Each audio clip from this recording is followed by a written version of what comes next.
some tips if you're dealing with some leash reactivity with your dog. And when I say leash reactivity, I mean if your dog has a tendency to lunge or possibly vocalize or bark at other objects or things while out on your walk. This could be other dogs, people, skateboards, cars, whatever it may be. So one of the first things that I like to do is teach the dog to want to engage with the handler. All right, so that's what I'm going to be showing you today as far as your first tip. Now, usually when I'm working on a leash reactive case, I first like to teach the dog how to walk at my side. This dog doesn't really know how to do that well yet, but I'm going to go ahead and show you anyways. So, for the most part, I have the dog on the left side. If you have your dog on the right side, that's perfectly fine. I like my right hand through the loop of the leash, and then my right hand controls food when I'm using it, and my left hand takes up slack when I need it, okay? So I'm going to have some food in my right hand, in my pocket, and what I want this dog to do is when it sees, this dog's a little bit reactive with other dogs.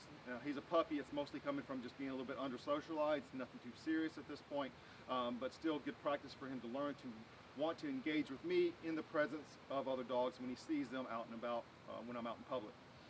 So what I want this dog to do is when he sees another dog, I want him to learn to engage with me. All right? And so how I do this is teach the dog to come from this position here on my side to come right over in front of me. I'll show you how I get that. Is if I'm walking along, come on, pup. I'm going to be approaching. Let's say as soon as he sees a dog, I'm going to use the dog's name. Jake.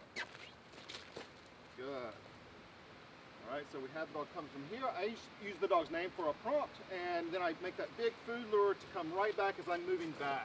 All right, so this does a number of things. One, it creates a nice positive association of whatever it may be that your dog is reacting to. It also has, it also teaches the dog to want to engage with us. All right, and you're going to be wanting to use some type of treats or food that your dog really likes for this.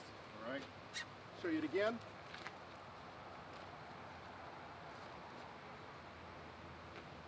Walking along, and then at some point, Jake. Good.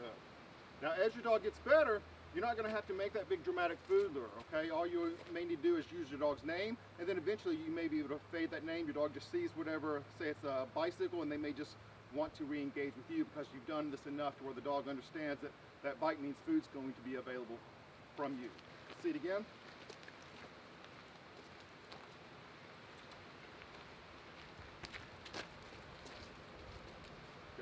So there you can see I just used my body language without having to use that big dramatic food lure.